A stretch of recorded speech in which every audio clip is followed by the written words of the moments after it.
That's all that matters. That bike's going to make someone very happy. Oh my gosh. Hey, Connie, come over around the corner here. Hey, how's it going, everyone? Hopefully everybody's watching. I'm looking at the screen. I should be looking at the camera. Anyway, we got some guests here tonight on the Iron Pony Life. What do you call it? Ride Your Ride podcast. That's right. I actually have changed the name to Ride Your Ride. So not the whole channel. But anyway, okay. Gotcha. Yeah. So, Glad you clarified that. yes, I did. I can't keep up. I can't keep up either. Connie, you can go that side and just kind of move the camera towards Aaron a little bit, just a little bit, okay? Just like circle it. Yeah, circle. Oh, don't worry about it. Just don't unplug anything. You're good to go.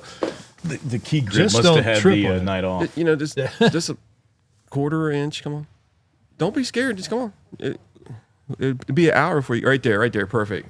Okay. Oh, just perfect. move this one. Oh, it's Perfect, Aaron's. Just Connie, get Aaron's. perfect. Go around the. me Get move this Aaron's. Yeah, move that one back a little bit. Yeah, there we go. All right. Perfect. Send him a bill, Connie. Connie, Jeez, are you just ready to go now? you just made your money. All right. So on the far right next to me, who is this? What? Introduce yourself a little This is bit. Joshua. Yep. That's it. Are we doing last names? I'm Les. I've been on here enough. I think a lot of people know me, but Yeah, never know though. And then our special guest here from the Northern Indian of Northern Kentucky.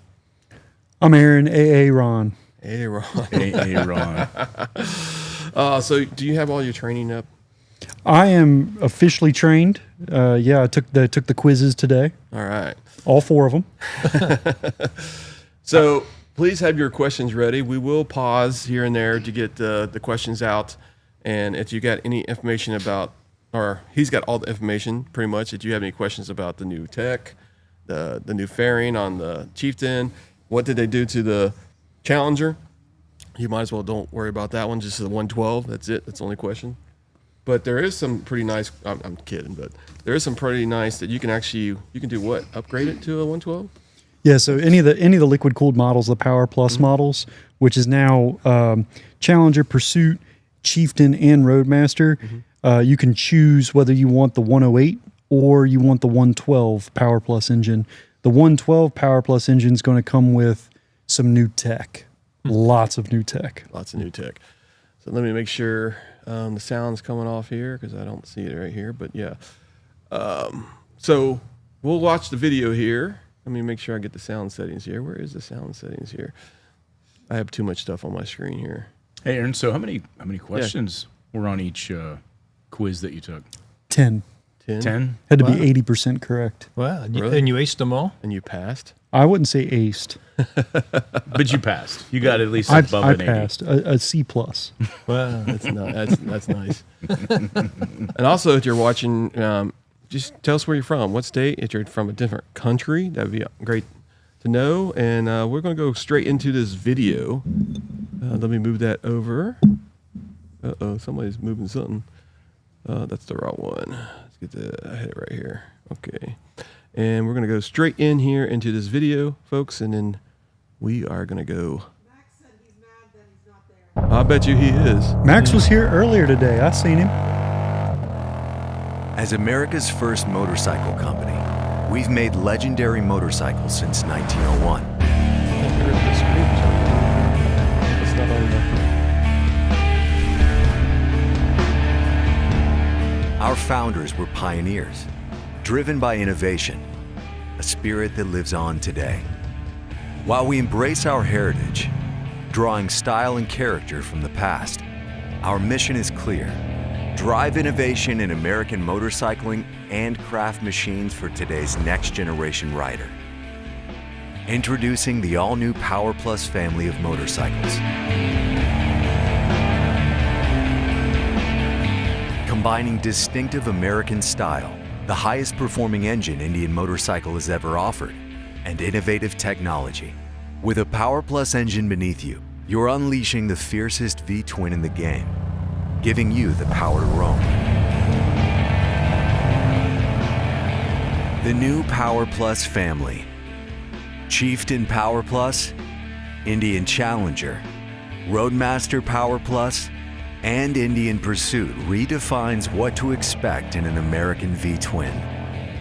The new PowerPlus 112 is liquid-cooled, so you no longer have to choose between high horsepower or high torque. It delivers 126 horsepower and 133 foot-pounds of torque with instant acceleration and effortless sustained high speeds. Built for those who crave raw, untamed power, the PowerPlus family of motorcycles provides American V-twin enthusiasts with the ultimate riding experience. The Chieftain PowerPlus and Indian Challenger baggers have unprecedented power with the attitude to match, combining streamlined styling and a commanding presence on the road. The Chieftain PowerPlus comes equipped with a fork-mounted fairing, while the Indian Challenger has a chassis-mounted fairing. Both feature a convenient electronically adjustable windscreen, providing optimal wind protection for all riding scenarios. The Roadmaster PowerPlus and Indian Pursuit are built for riders who crush big miles, offering ample storage and the power to take you further and faster, all while delivering the smooth performance and high horsepower character of a liquid-cooled American V-twin. The Roadmaster PowerPlus has a compact, muscular stance and the timeless proportions of a fork-mounted fairing, while the Indian Pursuit comes equipped with a chassis-mounted fairing and the sophisticated styling of an American touring motorcycle.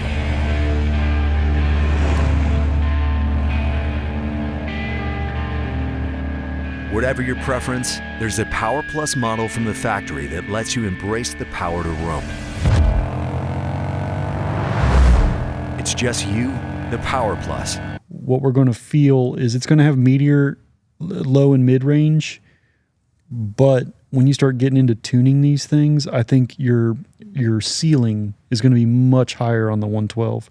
So I think if you're into tuning, aftermarket parts, cams, exhaust setups, all that good stuff, you're going to see a lot more potential out of the 112 than you would out of the 108. So that makes me wonder, if I have a 108 today, can I upgrade to a 112? So according to what I've been told by Indian, yes, they're going to have an accessory package to upgrade your current Challenger 108 to a 112. They haven't released any of the prices on those kits yet. And I think it's going to be kind of labor intense. So you'll have to check with your local dealers, but I think it is going to be a bit of a job. Yeah, I gotcha. So what's your impressions, Josh, in this first video? Or actually the release today, because have you seen any of the videos? Yeah, I've watched a few. Yeah, I tried to do some homework before we came here. I think it's good. I would love to get the voiceover job. I feel like I got a good radio voice. I could do that. You know, the power plus. You know, the windshield, it raises up. You get the right grit. That sounds good. Yeah, I could be. I could be. No, I think it looks good. It sounded good in the video. The bike sounded good. Oh yeah, very throaty. sounded great. Yeah. Well, you know, to get a stock bike with that level of horsepower and torque, I think that really sets the bar high. I mean, that's a substantial motor right off the shelf. And I think a lot of folks get really tied up in, you know, the numbers of cubic inches. You know, you say like, oh, I have if you're in Harley world, you have a 107 or you have a 114 or 117. Now they have the new 121. And these sound fantastic because 121 sounds huge, especially when you compare it to a 108 or a 112. But what they don't tell you over at Harley is these liquid cooled engines will absolutely trounce those engines. It's not even close out of the box.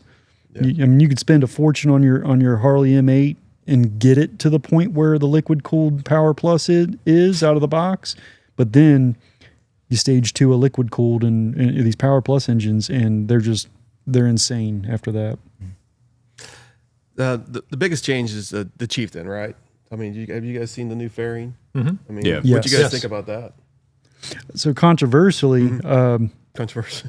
one of the guys here, the immediate thing he said was, "Man, that looks like a Victory." That was like the first thing out of his mouth. Is that fairing looks like a Victory fairing, like an old cross country. Oh, okay. And I can kind of see that, but I don't mind it because I always liked those. And you know, I've actually read on some of the forums that the people who designed Victory are now designing the Indian. Is there, if there's any truth That's to that? probably what it is. And maybe that's why you're seeing some of that flow through come over. So when Victory was on its way out because it just wasn't hitting the sales numbers, Polaris, who owned them at the time, they needed a way to salvage all this R&D. They spent fortune on research and development for the Victory line, and they had a great bike. It truly was a great machine. They just needed a new way to package it and to get the sales numbers up. So they bought the name Indian.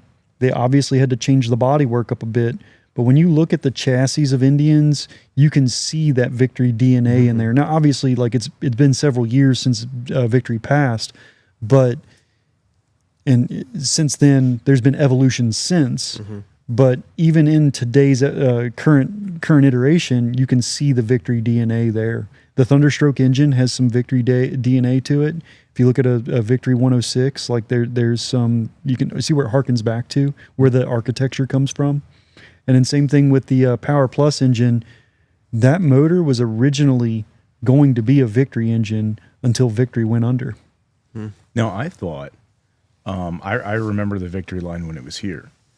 And the Victory Octane, the last bike they came out with, almost, I mean, it's like Victory left, and then there's the Scout, and that was basically the Victory Octane. Exactly. Yeah. That's absolutely true. That really was like a Victory Octane.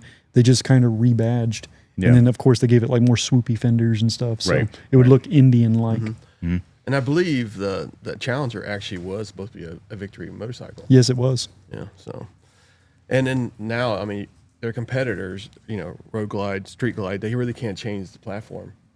It's got to be the Challenger. It's got to be the Chieftain, and that's what they're battling against. I mean, if they come out with a new bike, I don't know what they could do. I mean, they would have to rebuild the whole entire thing from ground up because they're competing right now, and they're gaining traction.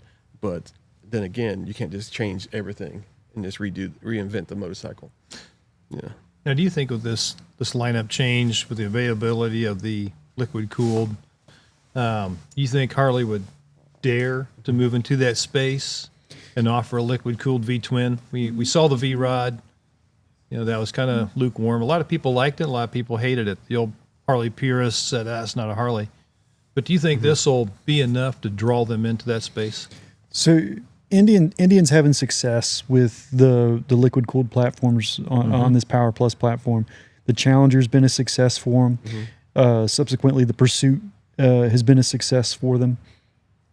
And moving into this space, like as Indian has, emissions drive a lot of liquid cooled engines. Air cooled engines just aren't capable of passing what world governments are clamping down on us now.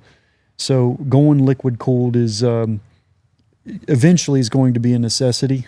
The M8 in Harley's lineup has the heads liquid cooled, and you have the little radiators there in the lowers, but the whole motor isn't liquid cooled. Where the Indian just went ahead and said, you know what, let's just do the whole thing, and they did a full liquid cooled engine with a big large radiator in the front. Yeah. So I think emissions is going to force Harley's hand into some of it. But at the same time, I also think competition is good for everybody.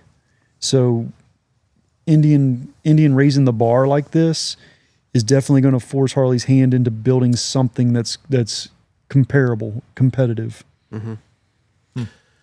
Well, I mean, I was watching there's a couple other videos, and one of them's like 17 minutes long, so I didn't really want to play that one. But they were showing the molding of the Chieftain and that kind of stuff. I mean, it looks very similar, but now it's got some lights on the side of the lamp. It's still got the round headlight, so it's still got that. You don't see that changing anytime soon now, since it is updated. No, and that's part of like a classic line. I don't think that's going to go away. And these Power Plus engines, this ethos, this design ethos is definitely geared more towards younger riders comparatively, as much as like a lot of the folks love the classic Indian 3 headlight, that train front end. That is definitely a bike it's even called the Roadmaster Classic. Yeah. Whenever you see the term classic, that usually means like older kind of crowd. And that bike is just not what's desired. I get a lot of guys come in here, retirement age and beyond, and they complain about there not being the Indian vintage anymore. They complain about all the pastel colors are gone, like the willow green and cream and those other sort of pastel colors. But none of those gentlemen buy bikes because they've aged out. Exactly. Yeah. And the guys that do buy bikes, you know, the guys that are ballpark 40 to 60 years old, those gentlemen that are buying, they're buying the single headlight front end. They're buying the blacked out bikes, the matte color finishes, you know, the black smokes and things like that. That's the bike they're buying. So Indian has to cater towards who's buying the bike. Yeah. Now, wait a minute. Now, I've got the Roadmaster Classic, so that means I'm old. Yeah. Well, I mean, I didn't want to point fingers. Yes. I'll tell you what. Yes, Les. Josh, Thank you for being honest, Josh. Thank you. I mean, other than a couple of scouts, Josh, I think we're outnumbered in the group too. I mean, there's like 20 of them, right? Just got the classics in the IMRG that ride with us. I mean, it seems like every time we go to a ride or something, there's like classic Challenger, classic Scout, classic Challenger. I mean, Yeah, I think you're right. I think you and I are the only ones that have a the Challenger. Yeah. And That's it. it's coming. So like I said, the classic front end, it's sort of, you know, it's in its golden years, and I think it's going to sunset, and then you'll see. I think that's part of why they made the Elite this year for 2025. The Roadmaster Elite has the classic front end, and I honestly was hoping that they were going to use the Elite platform for that bike in order to sunset it, kind of like a celebration of it, and then they were going to say goodbye. Yeah. And then just move on to the new front end. Now they're still selling the Thunderstroke engine in a Chieftain and in a Roadmaster side by side with these Power Plus versions. But if you'll notice, the Power Plus version has the inverted forks. It has the Brembo brakes, just like the Challenger does. So bikes that have that front end, the front suspension like that, they're definitely going to be geared more performance oriented, and that's usually a younger buyer. A question about the dealership here. So, in a dealership perspective, you can't have both of them bikes next to each other, right? I mean, it's too costly, right? We can't. The way it's going to work from a dealership's perspective. So, at the dealer here, we aren't the same company as Indian Motorcycles, and so what we have to do is we have to negotiate with Indian how many of each unit we will stock and what colors we'll stock.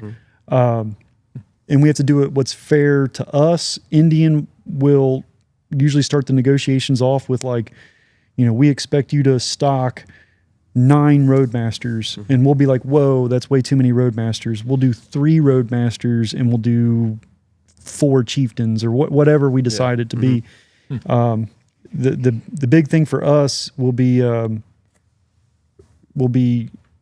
making sure that we don't have, or we don't attempt to stock every color of every model, because that just means there'll be too many bikes on the floor. We won't be able to handle it. We won't have the space for it. Yeah. So that's what we have to watch out for as far as a dealer. Obviously, I'd love to have every color, because inevitably the color that I don't have, that's the one that the guy wants to buy. So I have to order it. Sure. But looking forward into this year, I think products are going to be available. So ordering them all through 2024, ordering stuff has been very, very easy.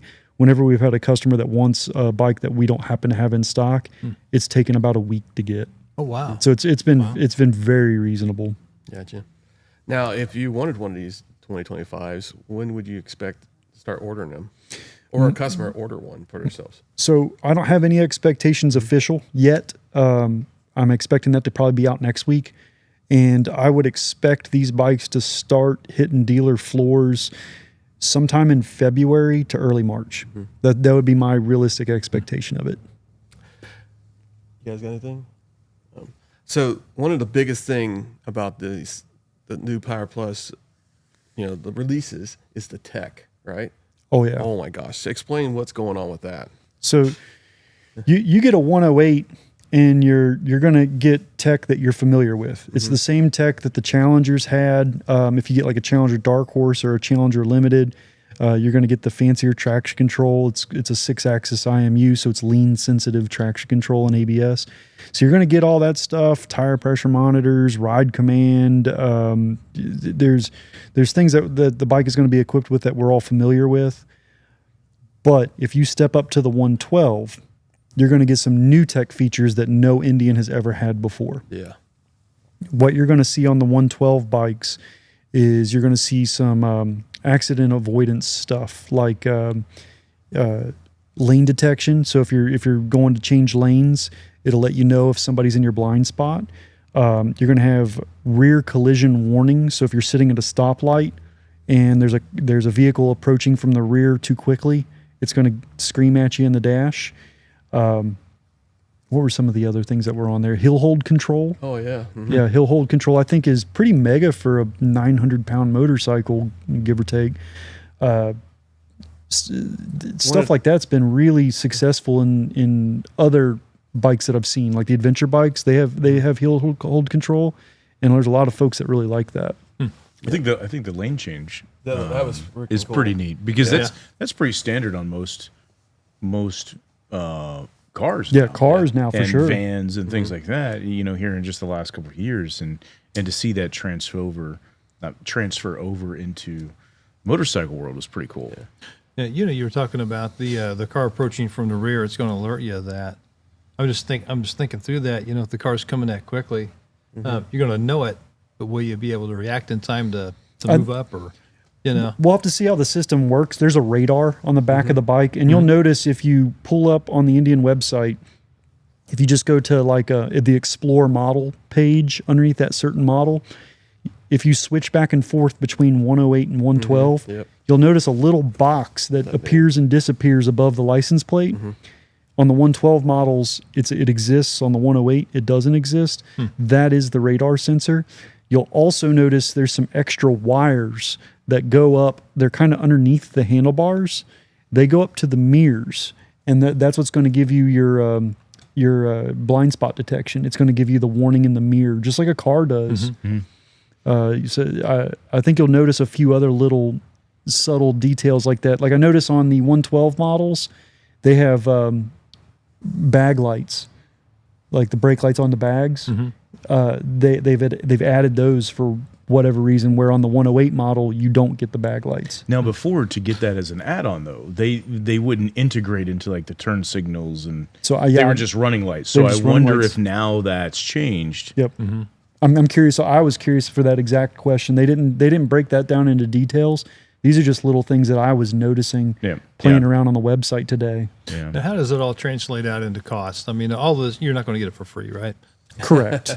So if I'm looking at, a Challenger today, what can I expect with that 112 and all the upgrades?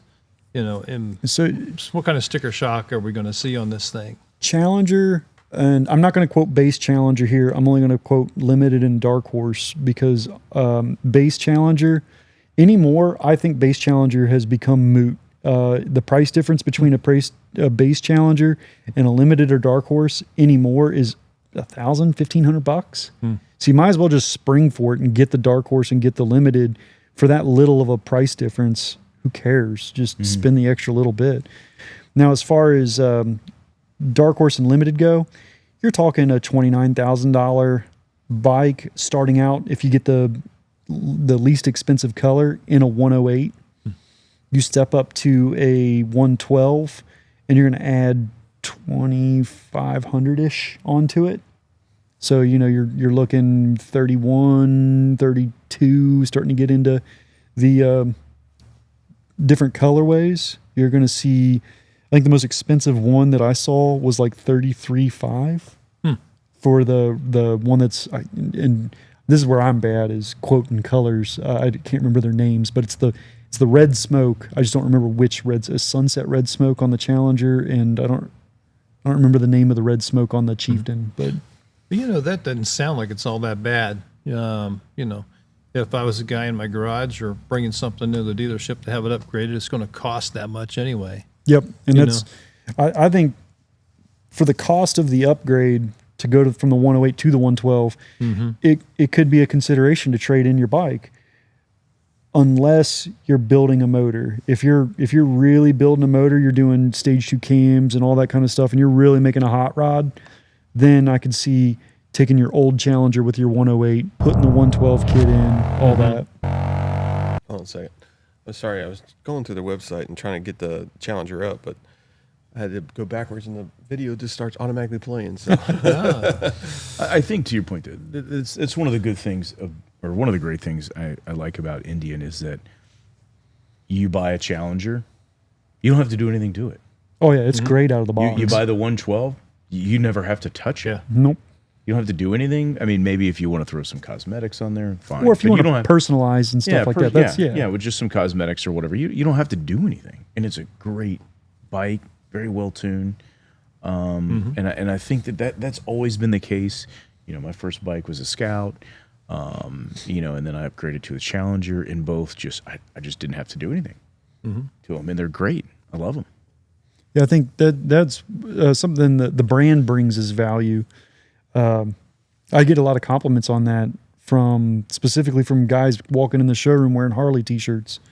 They're always surprised that like the Indians are chromed out from the factory. Like you don't have to do a whole bunch of catalog work getting chrome on there. The Indians come with more power out of the factory. They come with better suspensions out of the factory. Like everything on the bike is just better as it is. And then all you're left with as far as what you're doing out of the catalog is just personalizing. So I get some of these Harley folks have been pretty critical of like, oh, well, there's not the aftermarket that Harley has. But I always kind of point out where, do you really need it? Yeah, you really don't.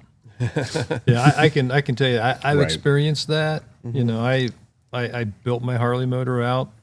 I threw a lot of money at it. And, you know, once I was done, I still wasn't happy with it. It wasn't enough. You know, I spent a lot of money on the little chrome doodads and changing this out and changing that out. So yeah, I kind of understand that perspective of it. You know, I think I threw on my highway pegs and changed my handlebars because I wanted taller handlebars. Other than that, I've not done anything to the Roadmaster at all. It was right out of the box, ready to go. And you know, I don't want to bash the Harley here because they got some beautiful bikes. Oh yeah, now. absolutely do. They really do. And I mean, they are freaking. And I think this tech. I mean, if Indian just released the new fairing and everything else, but without the tech, I think Indian would. It looked like they were way behind. But this tech just leaped Harley again with some of this stuff. And I think that's what's great about Indian is that they keep on pushing the envelope and it's competition. And that's what makes these bikes so much better every time. And there was nobody in the competition, just like Harley was the same bike for 15 years or something like that. Harley is for better or for worse, they're chained to their heritage. Yeah. They can't push too far too quickly. Because of that, you know, they'll get pushback from their customer base, like, oh, well, this doesn't look like the old ones. This doesn't do this like the old ones. Indian doesn't have that. They're not bound by that. So they can really kind of push and innovate, and no one's going to be shaking their fingers at them saying, you know, like, oh, well, this isn't to the heritage. This doesn't do this, that, or the other, like the old bikes. Like, no, I think a lot of Indian customer base is excited about new changes and new tech and things like that. Yeah, I think when we get when you guys get the new one here, hopefully you give me a call. We'll come down here. We'll go around the bike. We'll go do maybe a podcast and look at the safety features because I think that's one of the biggest things. When I saw the first couple clips, you know, throughout the week for the review, I saw that the mirror. It looked like the mirror the hardware for the mirror was a lot thicker. And then it's like, something's changed there. Yep. I just kept on looking at it. So something changed. Now you know why. There's wires going up there with the little turn signals in the mirror. I think that's freaking nice. Yeah. Yeah, I think if you keep a keen eye on things, you can really start to see just the little subtle, and it's just subtle details like that you can pick out, and you're like, I wonder what that's all about. Yeah. But that's what it is. It's literally, that's where they put the tech. And that's going to really help out on the interstate because, you know, you're on the interstate. I mean, sometimes these people are going 110 next to you, and you don't even realize them. You look at your mirror, 1 second, nobody there. Next second, there's a sports car going right by you. Oh yeah, it's crazy, and you're about to change lanes. Well, to keep that from happening, you got to ride faster. See, if you just ride faster, you don't have to worry about. I think we you did don't have to 100 worry about somebody in your blind spot. When we went to the Renaissance Festival, I think we went the fastest we ever been. I think it was like 100. I mean, I think the engines were about to shut off. I think that was in Mexico, right? that was the I think that was the fastest I ever rode. Don't admit to felony speeding on your podcast. Yeah, it was in Mexico. Mexico, Yeah, Canada, definitely Canada. Yeah, it was in Montana. Oh yeah, Yeah, that's what it is. Montana. Montana in the daytime. That's Yeah, right. Exactly. No mooses out. Yeah. There's a couple comments. Yes, I'm looking at them right now. So let's see here. Let's start with Q. Welcome to the podcast, Salty Badger. Welcome to the podcast. Thanks for mentioning us on your podcast. I love that. Flippin' Zippo. Oh, thanks for subscribing and being on the podcast tonight. Appreciate that. Let's see if we got any questions here. We got to watch out for Q because he is an instigator. At the bottom. What's that? That's at the bottom. I know I'll get to there. He has a point. Yes, he does. Let's see here. Salty Badger has Indian thought about a throwback bike icon, like the Icon series from Harley. That actually, that's probably a pretty good idea. I mean, like the Johnny Rocket and that kind of stuff that Harley does, where they go back and it's not an old bike, but the paint job. It's just a special edition, and that's kind of like the Elites are. Yeah, the Elites offer like the Elites are more of like a custom paint job and not necessarily a throwback paint job. And I think Indian's in a transition from the Dark Horse bikes, the flat blacks, all blacked out. I think chrome's coming back, and I think I call it bass boat paint jobs. I think that's going to start coming back as a trend. I think Indian needs to lean into that. But as far as like a throwback scheme, I think it'd be hard for Indian. They were doing that a few years ago, and I don't think it's been enough time for them. And they didn't have, Harley has all these bikes through the 70s and the 80s that Indian just misses out on, because Indian, with its rockier history, it just didn't have that to lean on. I think if Indian was in the sales, like selling 1-to-1 with Harley, I think it would be possible. I just think Indian's not there yet. And they got to stick to mass appeal. Yeah, they got to. Yeah, and I think once they get more popular, now you'll be seeing stuff like that. So, what's a bass boat paint job?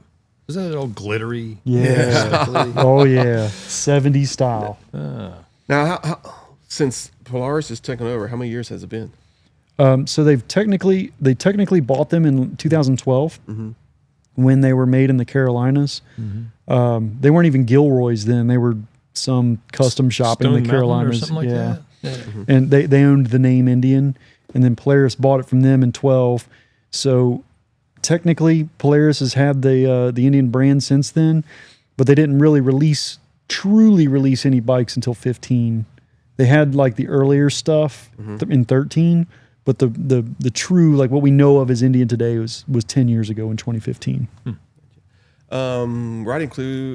Riding and wrenching Q, blind spot detection would be annoying during pack riding.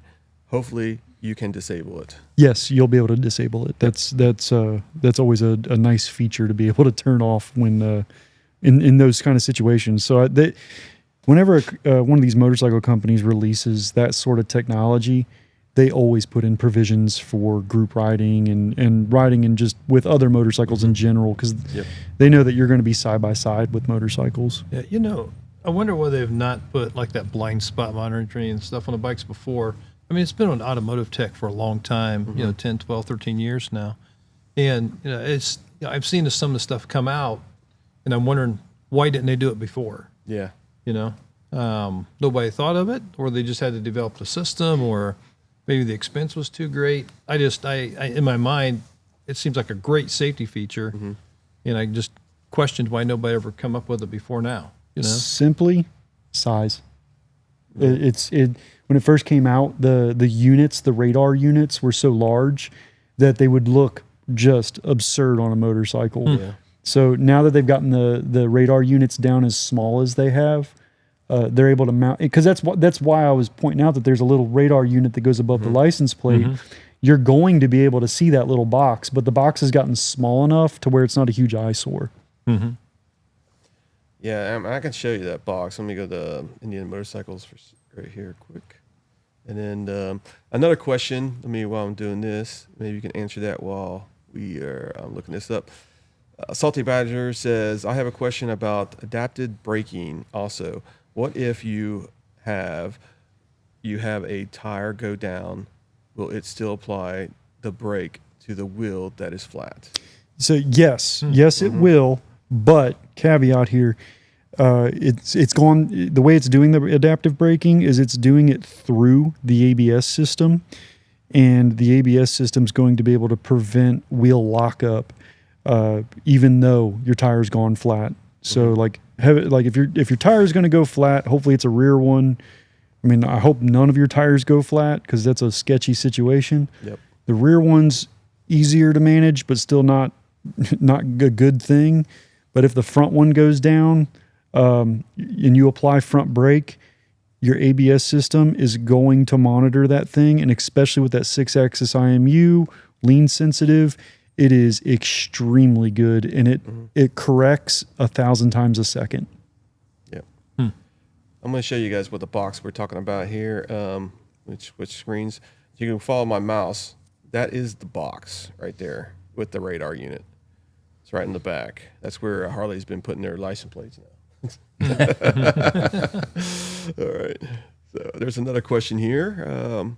And we also got to talk about the RT. They also released a new Chief, right? Chief Sport RT? Yes, the RT. So you're going to take that Sport Chief model, and you're going to kind of, I hate to elevate Harley here, but Harley had the Lowrider ST, and that's been a hit. So I think Indian's going to come to the game with a comparable competitive model. Yep. And Marty says, I wish Indian would do a numbered limited Chief vintage. Yes, that's what we were talking about earlier. Maybe in the future. Never know. We do not, I personally, and I know everybody else here doesn't work for Indian other than the dealership, and they're not owned by Indian. And by the way, just if I didn't mention, we are in Indian of Northern Kentucky, in Walton, Kentucky. And hey, if you need an Indian bike, come and see Aaron. Yeah, He's absolutely. He's very knowledgeable about this stuff, man. All right, and riding and wrenching, Q, the brake hold should be used very judiciously at an intersection. You should be in gear and ready to move. However, I use the feature occasionally, especially if I were on a hill. Exactly. That's the only time I would use it. Yeah, and that one's going to be mostly like if you're pointed uphill at a stoplight. So the system will be active even if you have the clutch in with especially when you have the clutch in and the and you're in gear. Usually, I haven't experienced it on an Indian yet, obviously, but I've experienced it on other brands and makes. Typically, you have to do something. Like on the KTM, you have to tap the rear brake to get the system to initialize. The only time I've ever had trouble out of hill hold control is if I'm trying to do a tight turnaround in like a parking lot and I keep having to like go forward and back like Austin Powers style, the hill hold control will fight you. It's kind of ridiculous. And you're like, let go of the bike, please. I'm trying to back up. Now, is there going to be something on the display that's going to tell you that it's holding? So I don't. That this is engaged? I don't know yet on the KTMs. They don't tell you anything. You're your hill hold control is on, but on the KTMs, you can toggle the hill hold control system on and off, so you can activate and deactivate it. On the Indian, I wouldn't doubt them putting something up on the screen, just a little icon, just to let you know that, hey, hill hold control is being used right now. So I wouldn't doubt that, but you'll definitely be able to feel it. Chris, now, is there something on the Harleys that tells you that it's engaged, because they have that technology as well? Yeah, there is. I think it's Q can probably tell us because he's got one, but I think there is a on the dash or on the screen there is a little yellow thing that says it's engaged. Come on, Q, put it in the comments. Yeah, put it in the comments. I'm go, kind of Q. behind on comments, but let us know. We'll read them in 20 minutes. All right, so the intelligent Cranium helmet just came out with it as a feature in their smart helmet with head-up display, rear view camera. So wow, I never heard of it. I'll have to check that out. There's been a few heads-up display systems, whether they're the helmets? they're add-ons. There's been some head-up displays that you can add on to a current helmet, or there's been some helmets that have come out with heads-up displays. My concern with them is how busy it would be in your field of vision. I've seen some of them where like it's just super busy and got a ton of information just pounding you and berating you. And I always feel like, I don't know about you guys, but I don't exactly stare at the dash when I'm riding down the road. I tend to just look down the road, and I don't want all that information glaring at me when I'm going through a twisty road section. Like I just want to just see the twisty road and just feel out the road, go that way. So as far as like it being up in my face through like a helmet heads up display, I think there's some benefit to it. Like if you're long distance cruising, slabbing it down the highway, it would be nice to like simple things like maybe just like a directional arrow, like, hey, turn right in 500 feet, or maybe like song information. You know, that would be kind of cool, like above your eyebrow or something. You can look up and see your song and stuff. That would be neat. But as far as all the other info, I don't really want it in my helmet. I think it would just be too information overload. Yeah. I think you would be tired from it, you know, because if you're back on the twisties, you know, and you're scanning the road, you're scanning everything. And your eyes are constantly moving. That's just one more bit of information that your eye has to take in, and you're just going to get eye fatigue. I mean, I've done it. You know, I know when we've come back from a long ride, especially where we've went through a lot of twisties, I'm just so fatigued mentally. Absolutely. My eyes are tired, bugging out. I think it'd be easy to take your eyes off of the road by doing that. You'd be looking at what's up here in your helmet and not paying attention. I think it's sometimes, you know, distraction. For sure. Yeah, absolutely. And what's that called when you're looking at something in your target Fixation. Yeah, I mean, what happens is you're just looking at, oh, that's not the song I really want. Next thing you know, Oh yeah. Wow. Yeah, you'll be looking at what's You're going watching on up here. YouTube videos, you know, in your helmet. hey, I mean, there's enough distractions already in this world. You know, Watching Iron Pony Life on your on your ride down to wherever. That's exactly right. So, yeah, Q, when you're in your Ford and you're doing a long trip, that's where you listen to Iron Pony Life. Okay, don't be doing it while you're riding your bike. Okay. Anyway, he also says, I never let anyone ride near me unless I'm doing pack riding.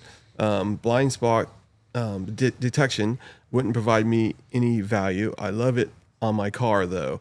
Now, what we were talking about earlier, I wouldn't care about it in the pack, but what I would really care about it is I'm going to work on the interstate. You know, every morning and it's dark, and you know you're driving down there because you're 5 o'clock in the morning, and that thing is orange, and you know there's somebody next to you. You know? Well, and I think like for pack riding, I don't think you're worried about your brother smashing you up. Yeah. Like if we're being honest here, like I just don't. I always feel like the guys I ride with, I can trust them, but cars I don't. I just simply do not trust them. So that's where a system like this I think is going to be most beneficial, is for when you're riding alone and you're just out there in the mix, you know, with rush hour traffic, and you know 95 to 99% of the other vehicles on the road are cars. And one of those things will flatten you without even thinking twice. And the one thing I would say it would be annoying, because I know in a car it happens all the time. When I'm going down the interstate and it has that big concrete wall in the center, you know, and that orange thing is just constant for like 6 miles until you pass it. I mean, I don't know if your cars do that. Sometimes mine does. It's like there's always something next to you and there's not. That's the only thing I would see it being annoying. I think anything, you know, being an MSF instructor, I think anything that's going to make you aware of what's around you when you're on the road is never a bad thing. And I see a lot of value in that. I mean, they might be one of those exception things that it might be a little annoying, like you're talking about with the rock wall, or if you don't turn it off and you're in pack riding. I mean, I understand that, but making you aware that, you know, like you said, all of a sudden there wasn't a car on my right and now there is. And I think what you're talking about is like more exceptions rather than rule. Right. And I completely agree. I think it's complete value add. And I also think like it's a system that like, all right, you know what, your mirrors lighten up. It's got a little orange light in it that tells you, hey, there's something to your right, or, you know, whatever. I don't think in pack riding it's going to be that annoying. It's not like it's like got bells and alarms going off. I think it's just like a nice little courteous light in the mirror. Well, and then if you're in pack riding and then the light goes off, maybe now you should look to see if your buddy's still there. There you go. Right? I mean, it works either way. Yeah. He's off in a ditch But somewhere. one thing you don't want to get so used to it, you're not actually noticing it anymore. True. And that's what Yes. happens True, true, sometimes. true. Still look over your shoulder. Still yeah, look at your mirror. exactly. Like do the right things. Right. You know, this podcast was all about safety at the beginning, so we still are about that. He said, Q said, I had the impression that it activates during emergency braking. He was talking about the linked brakes. Okay.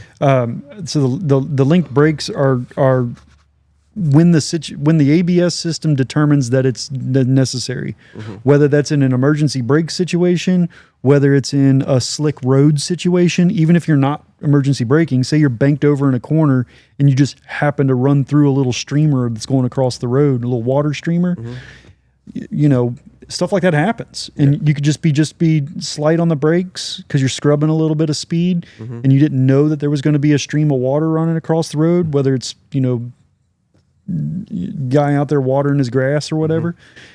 It's nice to have that system there to take care of you in those circumstances, because you know maybe you're on the front brakes and you still need to slow down. You can't just let off the brakes and your front wheel loses traction. It can apply a little bit of rear to just kind of help you navigate that. Grass clippings. Yeah. Well, that, you know, gravel that's being washed out into the road. Hey, man, this is the most questions that we've ever had, man. This is great. Keep them up. On Harley, you squeeze the brake lever and hold. You get a haptic, you know, gives you a little haptic, what do you want? Like a haptic. Yeah, haptic. I am bad at words. Sorry, folks. That's okay. This stuff looks backwards to me sometimes. So feedback plus there is a indicator. Yes, right. So the haptic feedback would be like a vibration in the handlebar? Like Yeah, in the I believe so. Yeah, I think so. I imagine when the system activates just from the mechanical of what the ABS pump needs to do, I think you're going to feel it in the lever. I think the lever is going to like just drop a little bit.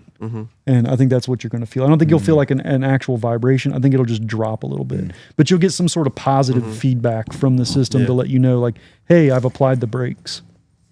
All right. Marty says, was there a large thunderstroke in the 225 lineup? Rumor was there would be. Sadly, no. You got 111 cubic inch and 116 cubic inch, and those are your choices there in the thunderstroke lineup. I was also hopeful that we were going to see a larger thunderstroke. It's all about the EPA, right? I don't think that's necessarily. Well, it could be, and it's not necessarily the EPA that you have to look out for. It's the Euro emission standards. Oh yeah, exactly right. That's the reason why the FTR is gone, right? Yeah. Well, FTR is gone. I'm going to be frank. It's just sales figures. Oh, okay. They just did not sell well enough. I was hoping they would expand that model lineup. Basically, I was hoping Indian would give us an adventure bike. Yeah. Because adventure bikes outside of American V-twin world in the rest of motorcycling, adventure bikes are the category. It's the thing that sells the most outside of V-twin world. Yeah. So I was really hopeful for that, but it didn't pan out that way. All right. Let me catch up with these here. Salty Badgers, great live, guys. Enjoyed the Q&A. Thanks for setting this up. You're welcome. You are very much welcome. Yeah, thanks for tuning in. Yeah. Thanks for watching. And how do you get a name Salty Badger? How do you, he's got his own podcast, so I've been watching it lately. how do you call yourself? Salty Well, Badger? we'll have to ask him. I Maybe he believe can put that in there. Yeah, I put it in believe the Tell us how comments. you got your name, Salty Badger. That's interesting. All right. So Q, you feel it in the lever. It vibrates a little. There you go. Cool. Exactly. And then let's see, the last one we got here. Is the frame of the Challenger and Pursuit the same as the Chieftain? So on the Power Plus Chieftain and the Power Plus Roadmaster, yes. You're going to get the same basic chassis as the Challenger / Pursuit. But on the Thunderstroke Chieftain and Thunderstroke Roadmaster, you're going to get those chassis will still continue using the Thunderstroke chassis. So it has more to do with the engine than it does to do with the bike, based on which engine is going in the bike.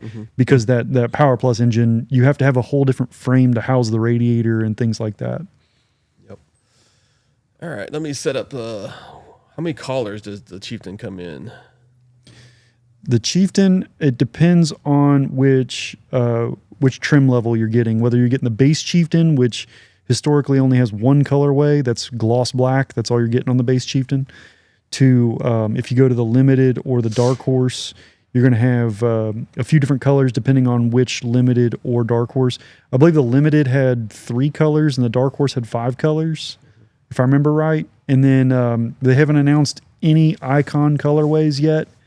Indian will do that. The Icon colorway series is a limited production colorway. They'll usually have 1 or 2 of those for the Chieftain. And then which other bike? The Roadmaster only had a couple of colors too.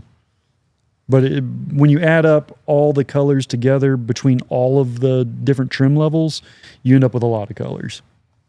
Yep. All right, let me get this thing in here. I noticed that the actual, let me switch screens here.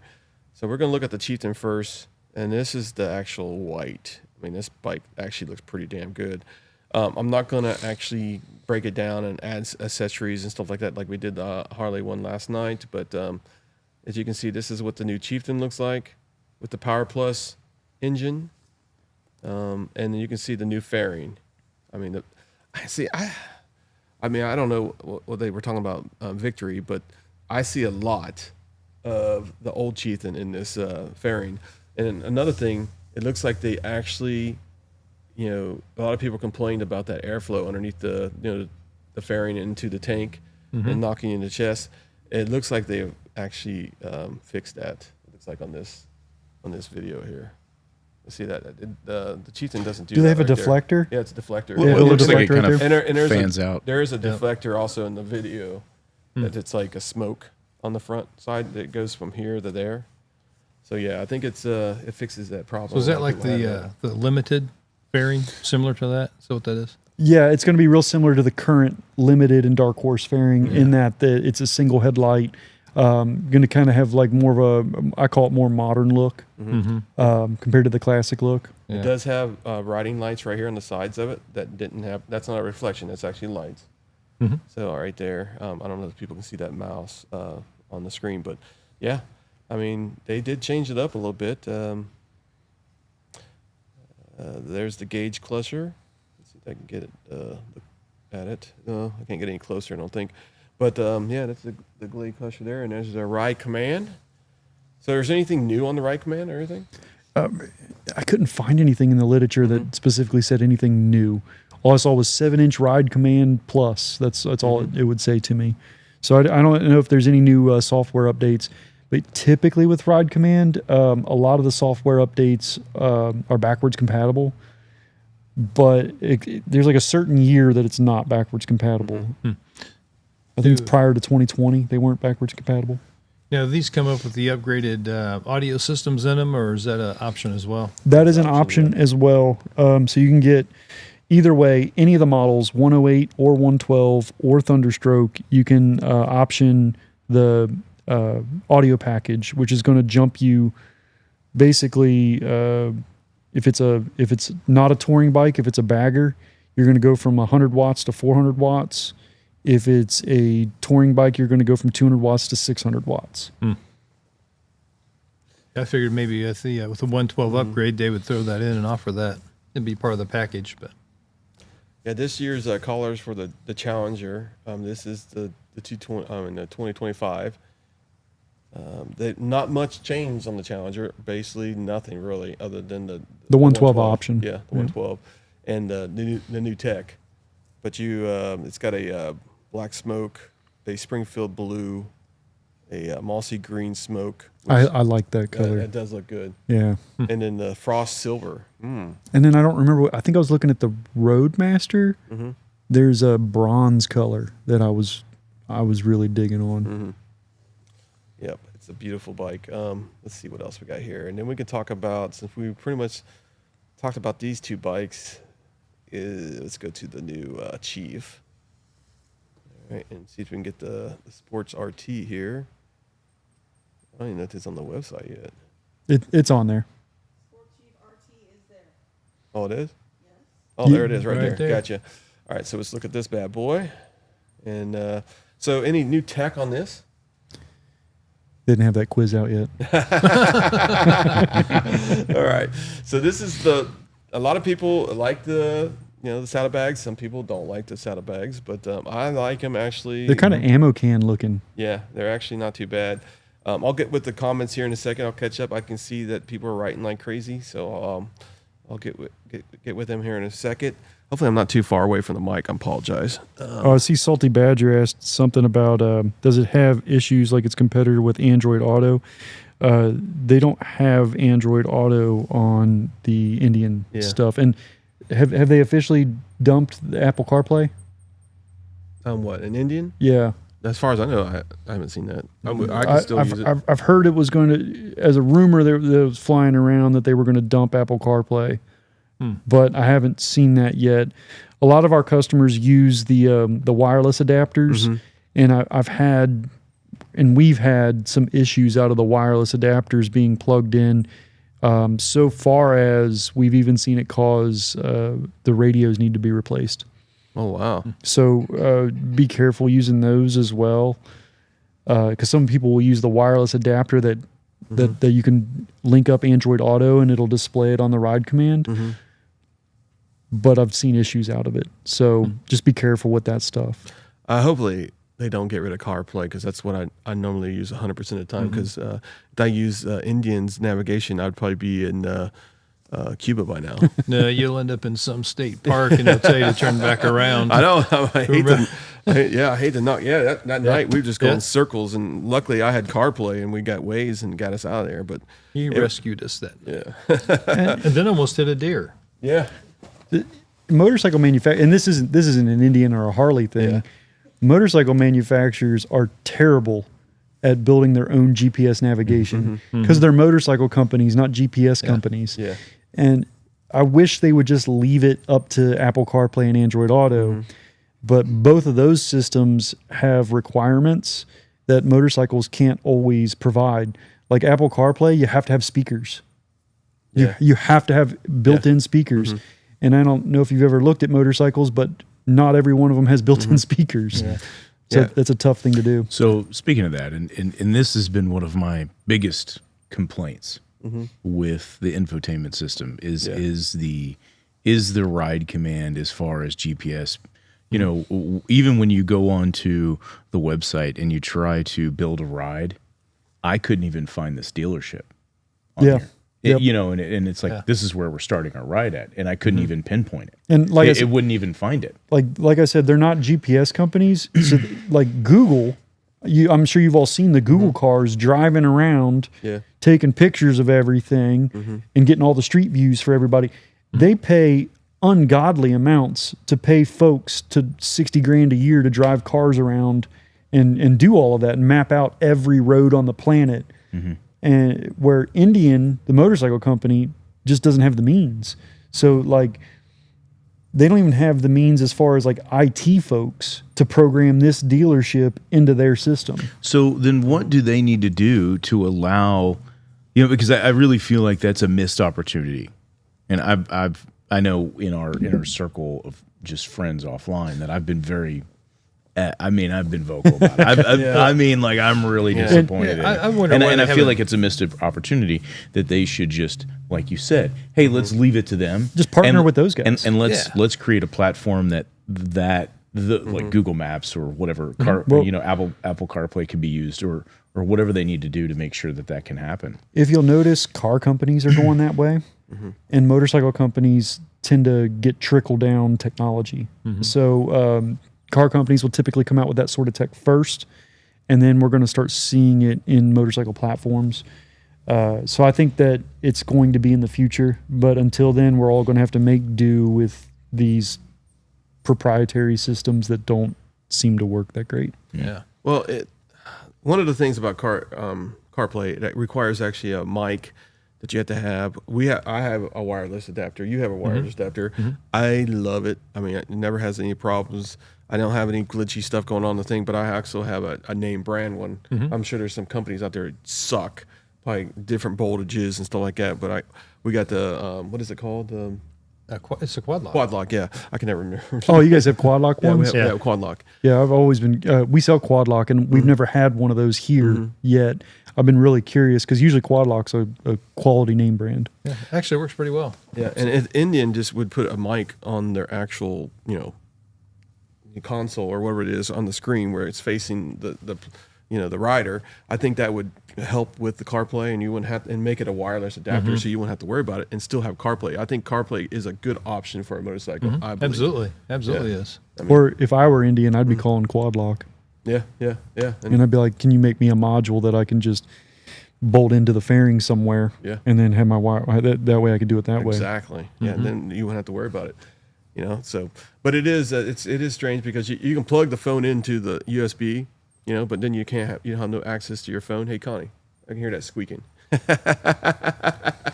What? I wonder what that was. I kept hearing that.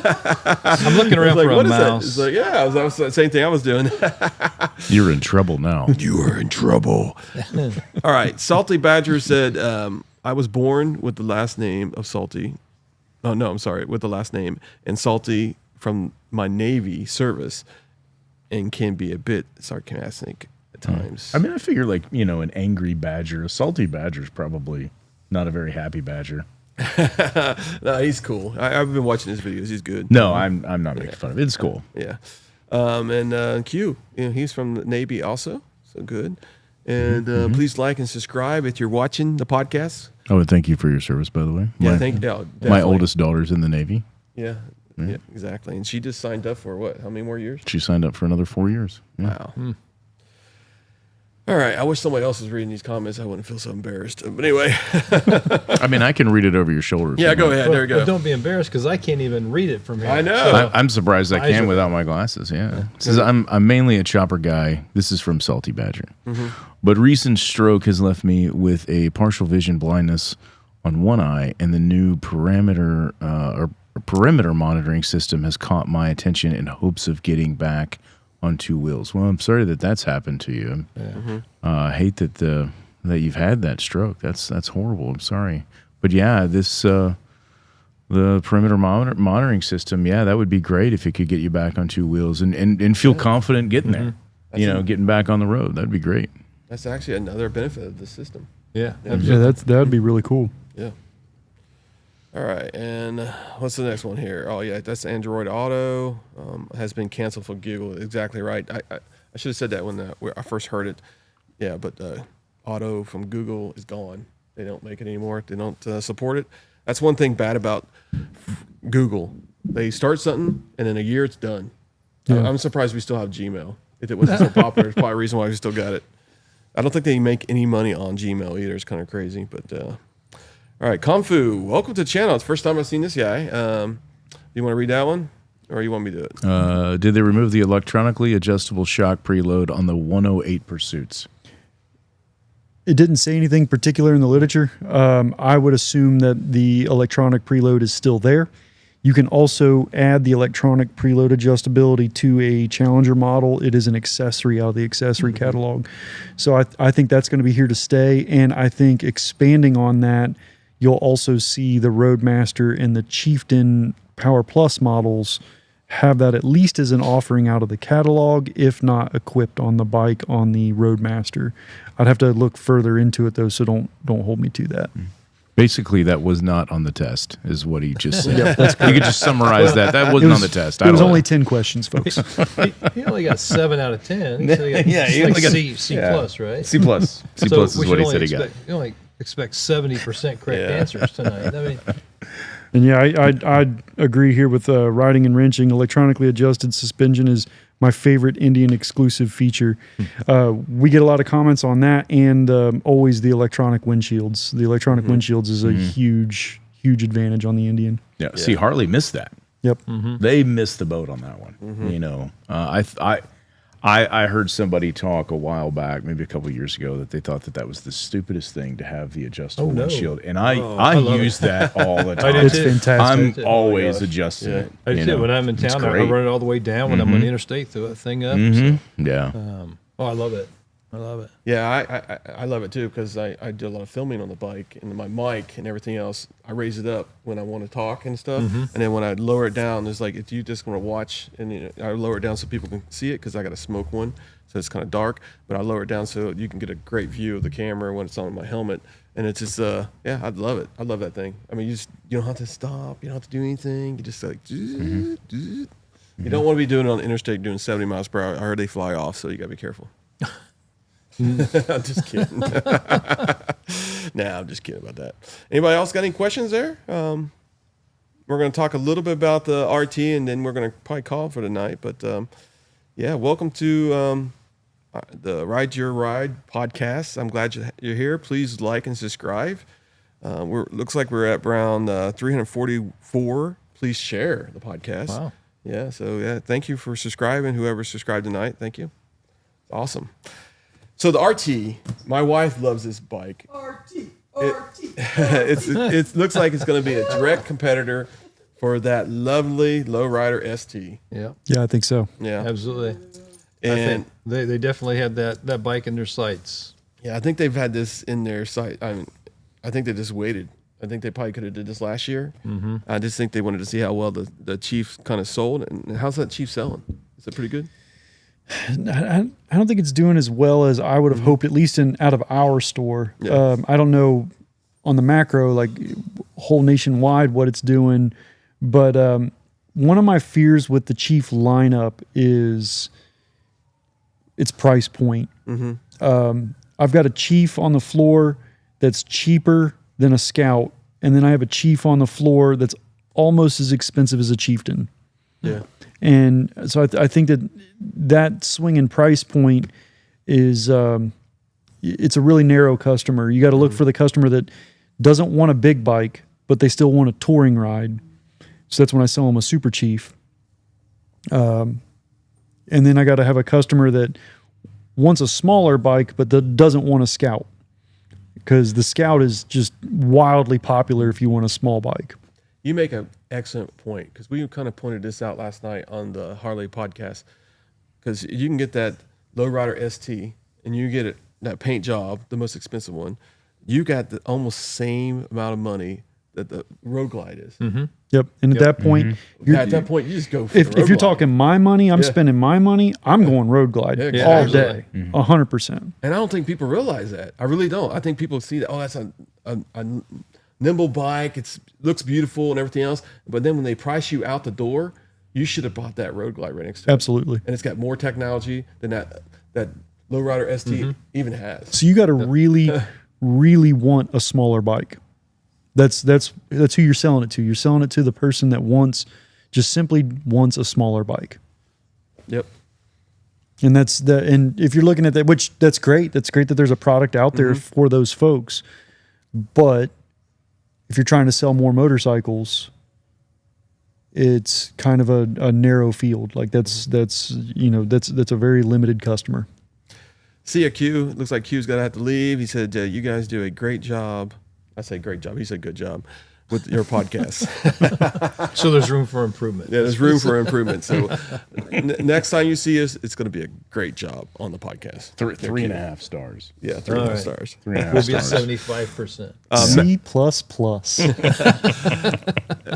Let's see. We got. I didn't want to skip this comment from Marty. How much longer will the classic Springfield be in the lineup? It has to be forever. I don't know, because they dropped back when the Chief was out and it was Chief Vintage, and they dropped all those models out. The Springfield took over that spot, and they offer the Dark Horse variant, which I think that's the model we sell the most of out of the Springfields, but we don't sell a ton of them. I was secretly hoping that they were going to come out with a Power Plus Springfield. Oh yeah. I thought that would have been killer. Like, I thought it'd been really fun to have a no fairing bike with all this power lighter weight. It was going to be a ripper. That could be the third bike that hasn't been mentioned yet. So that's the bike I've been kind of hopeful for, because it would be a hot rod. It would just be. Oh, yeah. I mean, obviously, you're not going to travel long distance on it very often. I mean, I know there's going to be that hardcore guy that does, but most of the folks aren't going to use it for traveling. I think it's just going to be a hot rod if they did that. Yeah. Yeah, there's rumors of a third bike coming from Indian this year, and it's going to be probably a Power Plus. And also, if you watch the videos, it says there's more bikes coming, pretty much, on the Power Plus lineup. Now, I was kind of surprised that we didn't see I would have thought the Sport Chief would have been a Power Plus. Yeah. That would have been a heck of a bike. But I don't think that they have a chassis to put it in, because the Power Plus requires so much chassis. It'd be hard to pack it into that small of a bike. Yeah. That would be the only thing that I could see holding up anything like that. Yeah. That would have been an awesome bike. I mean, it didn't have to be. It could be a 105. It could be a little smaller engine, but that would have been a great option. All right, let's see what we got else here. Max says, did I call it or what? I said on the last get-together, Indian needs to complete with the Lowrider ST. Am I the only one that heard Max's voice in my head when you read that? Max is a great friend of ours, man. Yeah. Yes. Yeah. Yeah. I think he said that when he had the podcast in his bar, wasn't it? Yeah. He said, yep. And you were, Max, you were right. On the money. Yeah, you were right on the money, okay? We'll celebrate with some scotch. Go buy Max. some lottery tickets, buddy. Yeah. And since Max won't give me no scotch, All right. I just got home. Did Chris see the new Road Glide in the back? Yes. Well, you can tell he's home. I can see all his comments. Yeah, I know. He's home. He's home. He's bored. Yeah, we saw the Road Glide back here. I think Indian uses it to show them the difference between the platforms that Indian has and the Road Glide, because nobody ever buys the Road Glide that's been sitting in the back. Well, that one, we've only had it here a few weeks now, but anytime I get a Harley in, specifically Street Glide or Road Glide, I love pulling that Harley out into my parking lot, pulling a Challenger or a Chieftain out in the parking lot, whichever is the competitor, and I send folks out on test rides on both bikes, and I tell them, I'm like, hey, take this Road Glide out. Take your time on it, have some fun. When you get back, don't even come in and see me. Just go ahead and jump right on this Challenger and take it out and just let me know what you think. I'm curious to hear what you think. And every single time, they're blown away about how smooth an Indian is. That's usually the first thing they say is, holy cow, that Indian is smooth. Yeah, it is. All right, so we've talked about every bike, right? Because I know last night we missed a couple of the bikes on the Harleys. Yeah, we did. Yeah, but we were on there for a long time. 2 hours. Yeah, we're not gonna be on 2 hours tonight because it's already past 1 hour and 15 minutes, and Aaron's gonna have to go home. Yep. I mean, one thing I want to say. I want to thank Indian of Northern Kentucky for letting us be here. It takes us about 2 hours to set up and about 15 minutes to tear this thing up. And when I go home, it takes me about 2 hours to unpack. Yeah. So I do have one question. Yeah. How many times did you call that number? It's funny. Before we ended, I wanted to bring that up because I wanted to see if Aaron knew anything about that. Because I think when I looked at my phone, I called it over 30 some times. I called that number. There's in one of the videos on the payphone, there was a number. And we were at Les's house. You guys are all trying to call the payphone. We're calling this number, and it's a Michigan number, which is wild. And they're out in the desert. So this random payphone's just going off like crazy. It would say something about this number may be different or changed, and then so we're saying everything in the world as far as Indian Power Plus. We're seeing if there's like trigger words, and it would just say goodbye or something like, and then it would just click and hang up. And I called that number 30 sometimes, saying all kinds of different stuff. And so if it's official from Polaris, it'll be a Minnesota number. Yeah. But when I put it was like a 313 area code, which is in Michigan. Yeah, it was weird. It was on their video, and I think they had to know people were going to be calling But the location in the video didn't look like it was Michigan. That didn't look anything like Michigan. Definitely like Colorado, Arizona, or somewhere out there. It's They were some nice videos. I mean, it really set you up to thinking there was something big coming. Yeah, we were hoping that if we said the right words, we'd get a free bike or something. Yeah. You're gonna say the password. Yeah. Yeah. Hey, man, did you try password? Just say Password 1, 2, Yeah, 3. just say password. Maybe that was it. Let me call it real quick. See, Max says, powerplus my ass. Says, you and Josh ride Challengers, and Les and I run Thunderstrokes. Yeah, you're right. You're exactly right. But we're faster. But anyway, oh yeah, especially going to the Renaissance in Mexico. Yeah, in the Mexico. Yeah, I mean we ride pretty darn fast. All right, so we're at Northern Kentucky Indian. Actually, Indian of Northern Kentucky. Ride NKY. You want to say anything about your dealership here? Located here in Walton, and to all the folks, we are closed on Sundays and Mondays. But other than that, we're open. We're here. You can give us a call. You can stop on in. We allow for test rides. We'd love to have you come by. Yeah, they got a bunch of bikes in here. They even got a Roadmaster Elite right behind us. Can't wall test right ride the Elite. You can't test drive that one. I can get you on another Roadmaster, but not the Elite. All right, and Les, you got anything? Yeah, it's been a lot of fun. Enjoyed reviewing the bikes last night from our competitor, and then absolutely appreciate Northern Kentucky letting us come here tonight and talk about the bike. So Aaron's always a wealth of knowledge, and appreciate it. So Yeah, what we need from Indian, and it's Indians watching, we need 4 chairs. Okay, send them to this spot here. Don't charge the dealership. We need 4 chairs, and we do this a lot here. Maybe a fireplace too, like in the background. I mean, I think it'd be pretty good too. But usually we get out and get the camera and we show the whole dealership. This is a beautiful dealership, and they got clothing. They got all kinds of stuff here. They also have other dealerships. I mean, motorcycles here, but we won't mention that. But other than that, I'm going to call it a night. Thank you guys for all watching. Thank you for subscribing. Please share this podcast to your friends. Let them know. We do this every Tuesday night. I'm looking at the screen again, like I got a camera here. Anyway, let me look at the camera here. So every Tuesday night at 7 p.m. Eastern Standard Time, I either have Josh, Tracy, or Les on there. They're my best friends. I got Aaron sometimes on there, as you can tell, and sometimes we're here. At least once a month almost. and sometimes you get Max on there. And sometimes we got Max. Yeah. And he doesn't give me any bourbon. But maybe I'll pass that test one of these days and not just swallow it like a shot. That needs to be the payment. You know, to if you if you're going to be on the podcast, I gotta get bourbon. Let's see. Next Saturday night, we're going to Max's house. He doesn't know it yet. And we're gonna have a bourbon taste test with Josh, Les, and I, and the wives will be there, and we'll have some fun. What do you say, Max? You ready? You still watching? What do you think? What do you think? He might have got out the We'll door. show up about I show up think about Max will 6 be- o'clock. No, I think Max will be busy. Well, here's the thing: is Max doesn't have to be there. Oh yeah, exactly. We'll just be. We already told him we're gonna have a pool party. All right. Have a good night, guys. See ya. See ya. Thanks for tuning in.